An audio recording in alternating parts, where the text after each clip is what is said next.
Luciane, eu não sei exatamente como começar isso, mas sinto que preciso te contar. Talvez porque você sempre teve essa sensibilidade para coisas que vivem na borda do explicável, aquelas que os outros ignoram, mas que você percebe mesmo no silêncio.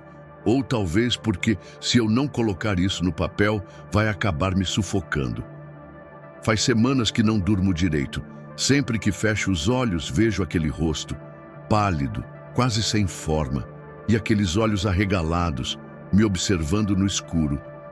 Foi há 2 meses. Eu e o Jay, meu amigo de corrida, passamos por algo. Não é só uma história de susto.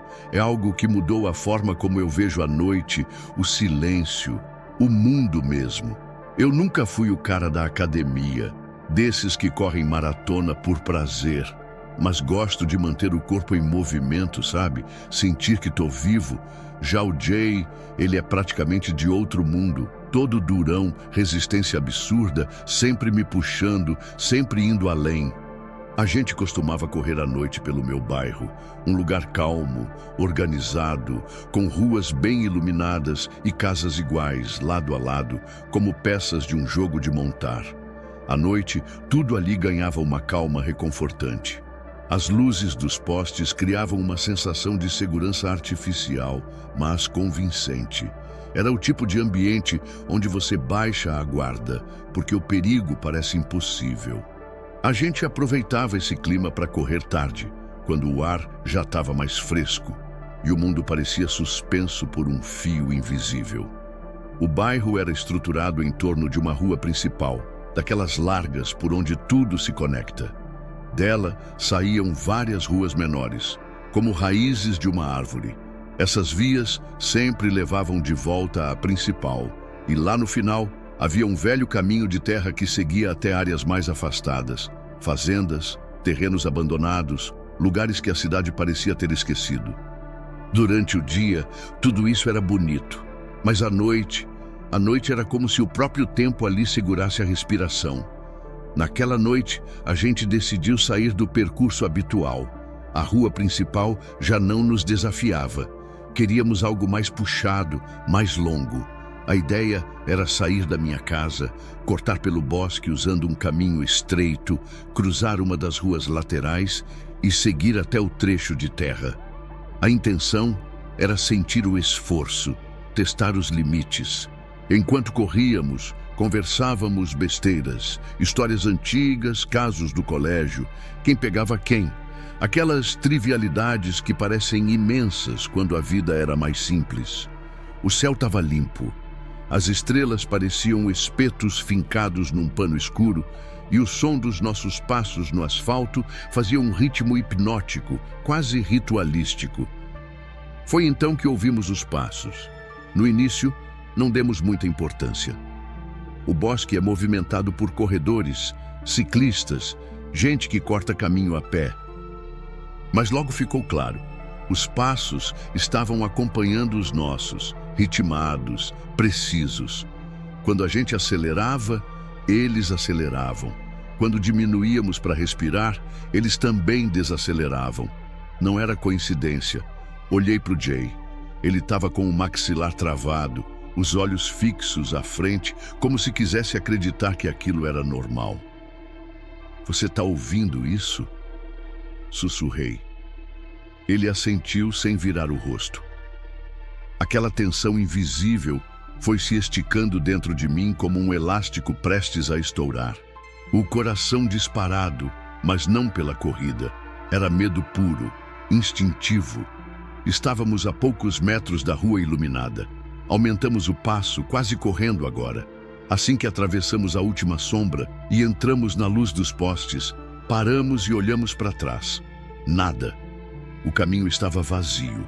O bosque balançava devagar com o vento leve e tudo parecia calmo. Demais. "Deve ter sido outro corredor", Jay disse, tentando convencer a si mesmo. Eu balancei a cabeça afirmando, mas por dentro algo não batia. O ar ao nosso redor ainda parecia pesado, carregado de algo que não dava para explicar. Seguimos até a rua principal, depois para o caminho de terra. A adrenalina da corrida ainda pulsava, então decidimos ir mais longe.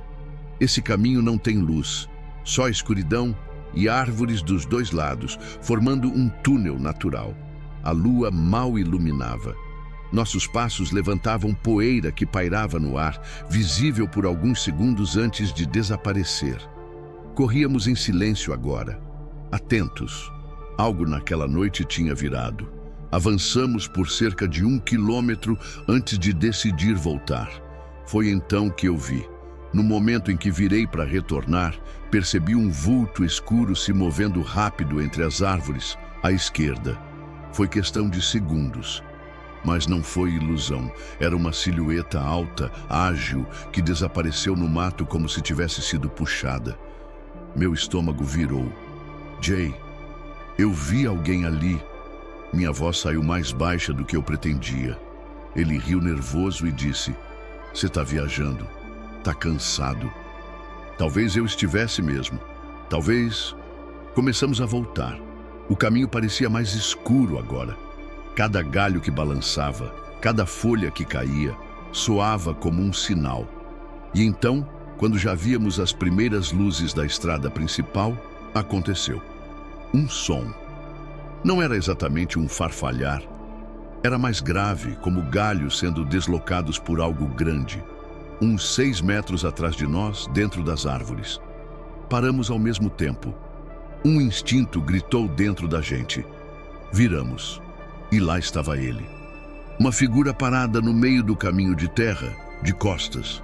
Usava moletom preto, calças caqui rasgadas e imundas, sapatos gastos. Fiquei congelado. Um frio intenso percorreu meu corpo, como se o sangue tivesse parado. Jay abriu a boca para dizer algo. "Que diabos você está fazendo?" Mas parou no meio da frase, porque o homem começou a rir. Lucian, nunca ouvi um som como aquele. Era um riso rouco, falhado, torto. Um som que parecia vir de dentro da terra. Algo primal. Meu coração disparou tanto que achei que fosse desmaiar. A figura virou, lentamente, e nos encarou. Os olhos, grandes demais, brancos demais. Um brilho estranho, sem reflexo. O rosto era pálido, mas não como alguém doente. Era como algo que nunca viu sol. Como cera fria. E então ele parou de rir. O silêncio que veio depois foi ainda pior. Ele só ficou lá, nos olhando como se esperasse algo, como se entendesse algo sobre nós que nem nós sabíamos. Eu e Jay trocamos um olhar. Corremos. Corremos como nunca na vida. Os pés mal tocavam o chão. 2 quilômetros inteiros até minha casa. O ar queimava, as pernas ardiam e ainda assim, aquele som, aquele riso. Ele voltou, não alto, mas audível, vindo de trás, se arrastando pelo escuro como uma corrente puxando a gente. Quando chegamos, mal consegui respirar. Vomitei no quintal. Tranquei todas as portas, fechei a garagem, desliguei as luzes. Ficamos em silêncio, tentando entender, tentando esquecer.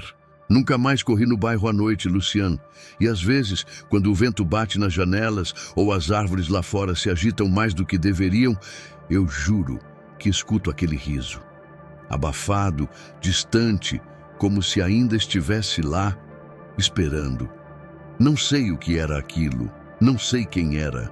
Mas de uma coisa eu tenho certeza. Aquilo não era humano e ainda vive na minha cabeça. Lucian, eu não sei se você vai acreditar nisso, mas precisava te escrever. Você sempre disse que gosta de histórias onde o real e o inexplicável se misturam. Então, talvez consiga enxergar algum sentido onde eu só vejo sombras. Isso aconteceu comigo há um tempo, quando eu ainda corria com a Izzy, a cachorrinha hiperativa de uma mulher do bairro. Mas desde aquele dia, eu não consigo mais correr sozinha sem sentir que algo está me observando.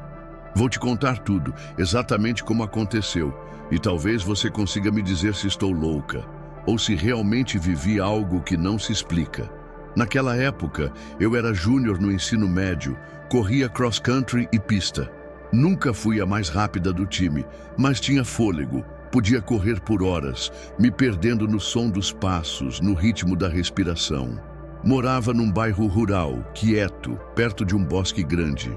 Tinha casas bem espaçadas, algumas fazendas abandonadas, um cemitério antigo e até os restos de uma comuna de culto que entrou em colapso anos antes.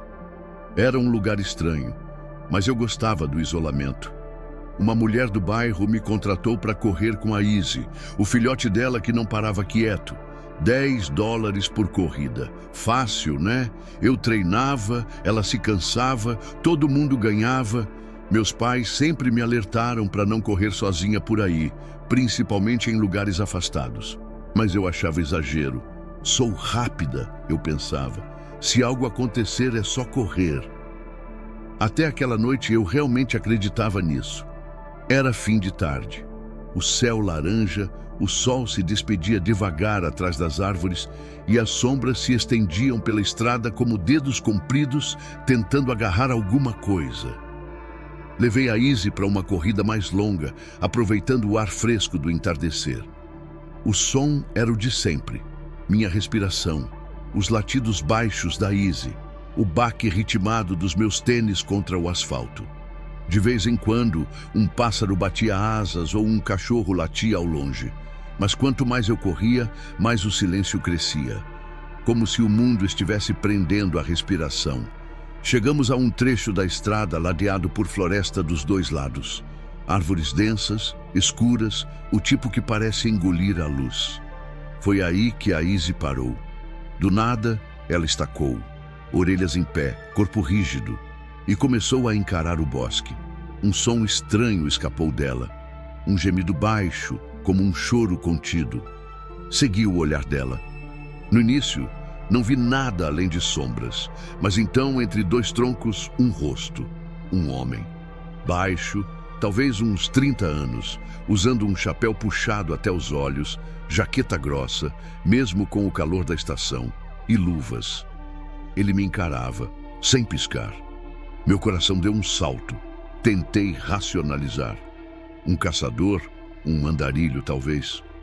Acenei com a cabeça, tentando parecer calma, e voltei a trotar.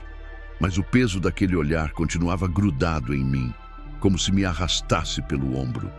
Poucos passos depois, a Izzy travou de novo. Agora ela tremia, com o rabo enfiado entre as pernas. Virei para olhar. Ele havia se aproximado. Não estava mais entre as árvores, estava na beira da estrada, parado, encarando. A cabeça ligeiramente inclinada, como quem observa algo curioso. Meu estômago virou. Ele queria ser visto. Queria que eu soubesse que estava mais perto. Acelerei. Fingi ignorar. Fiquei olhando para frente, mas com os ouvidos atentos. Em um momento, achei que ele tinha sumido. Alívio, mas aí, pelo canto do olho, um movimento rápido. Virei a cabeça e lá estava ele, correndo atrás de mim, com um facão de açougueiro na mão. Lucian, o medo foi paralisante. Era como se o chão tivesse desaparecido. Quis gritar, mas a voz travou, esmagada pelo pânico. Corri com tudo, a adrenalina explodindo dentro de mim e a Izzy puxando a coleira com a mesma urgência. Eu ouvia nossos passos, minha respiração descompassada, os latidos curtos dela. Mas dele, nada, nenhum som, nenhum grunhido, nenhum suspiro. Ele se movia como uma máquina, braços descoordenados, correndo de um jeito estranho. Não era natural. Parecia alguém imitando uma pessoa correndo, mas sem entender como o corpo humano funciona. Tive coragem de olhar para trás só uma vez. O rosto dele estava distorcido de raiva, boca entreaberta, o facão refletindo a última luz do dia. E ele não parava. Corri até alcançar um bairro próximo, cortando por quintais, pulando cercas, até me esconder atrás de um galpão qualquer. O corpo inteiro tremia. A respiração era só um ruído descontrolado, mas eu fiquei ali, escondida, esperando. Quando finalmente criei coragem para olhar, ele estava lá, no alto de uma colina próxima, me observando.